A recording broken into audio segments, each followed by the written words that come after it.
What do you do when you're in charge, but you don't fully understand the case in front of you? What happens when authority meets confusion, and the truth isn't as clear as it should be? And how can a situation that seems stuck suddenly open a new door? Festus had made his decision. Paul had appealed to Caesar. The path was set. But there was one problem. Festus didn't fully understand the charges against him. Think about that.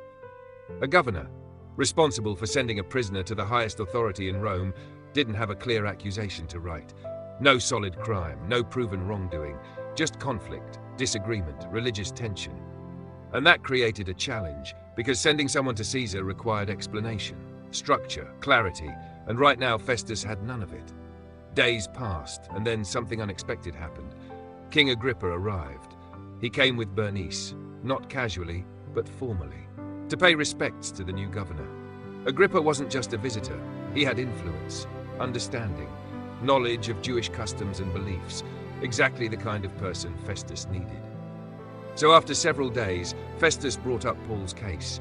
He explained everything: how Paul had been left by Felix, how the Jewish leaders had demanded a sentence against him, how he had refused to condemn without a proper trial, how Paul had stood before him, and how instead of facing local judgment, he appealed to Caesar. Festus was honest. He admitted something important. I found he had done nothing deserving death. That statement says everything, because despite all the accusations, there was no real case, no clear crime, no solid evidence, just tension, just pressure, just expectation. And now Festus was stuck, because sending Paul to Caesar without a clear charge didn't make sense. It exposed uncertainty. It revealed confusion. And that's when Agrippa responded. I would like to hear this man myself. Simple, direct, curious. And just like that, a new opportunity opened. Because sometimes when things seem unclear, a new perspective changes everything. Festus agreed. Tomorrow you will hear him. And the next day, something remarkable happened. A scene full of contrast, full of presence, full of meaning. Agrippa and Bernice entered with great pomp. This wasn't quiet. This wasn't subtle. It was public, visible, powerful. Military officers, prominent men of the city, all gathered. A room filled with authority, with status, with attention. And then Paul was brought in, not dressed in royal garments, not surrounded by influence, but standing there, a prisoner, chains, yet calm, composed, present. The contrast couldn't be clearer.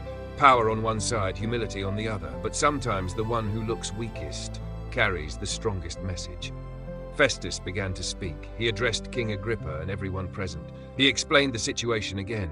"This is the man the Jews appealed to me about," he said.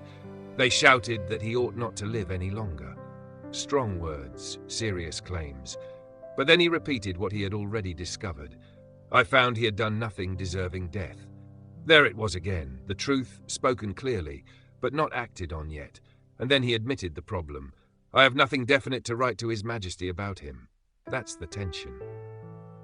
A prisoner with no clear charge, a case without conclusion, a situation that doesn't fit the system. And that's why Paul was standing there, not just to be judged, but to be heard. Festus continued, "I have brought him before all of you, and especially before you, King Agrippa, so that after this investigation I may have something to write.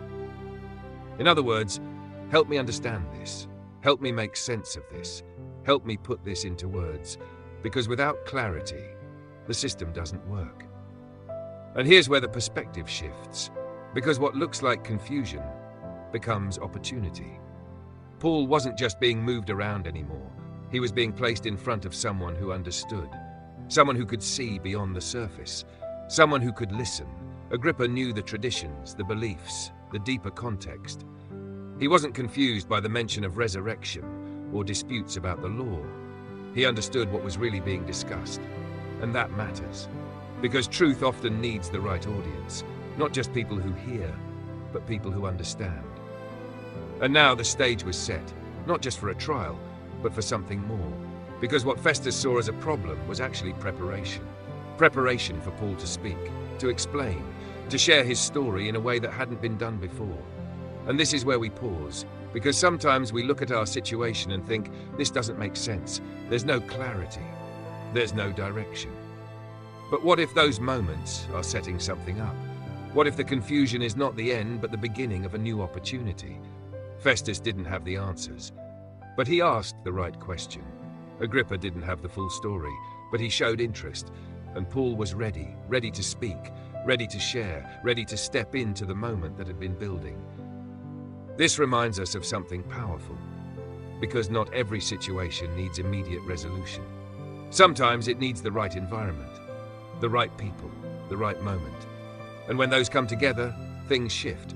Paul had been waiting, moved from place to place, standing before different leaders, explaining himself again and again, and now he was about to speak in a setting unlike any before. Not rushed, not chaotic, but intentional, focused, and prepared. This wasn't random. This was part of a bigger path, a path leading him closer to Rome. Closer to the purpose he had been called to, but step by step, moment by moment. And here's what we can learn from this.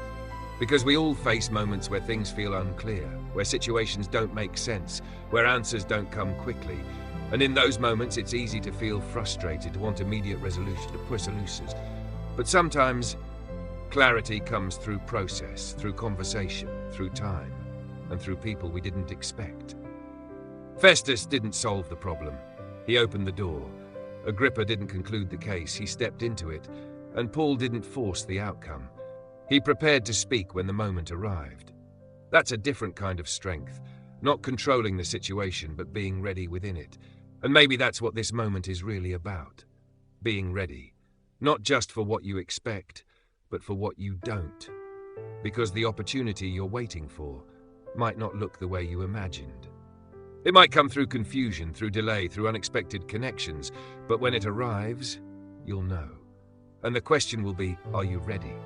Paul was, even in chains, even without clarity, even without control. He was ready, and that readiness would shape everything that came next.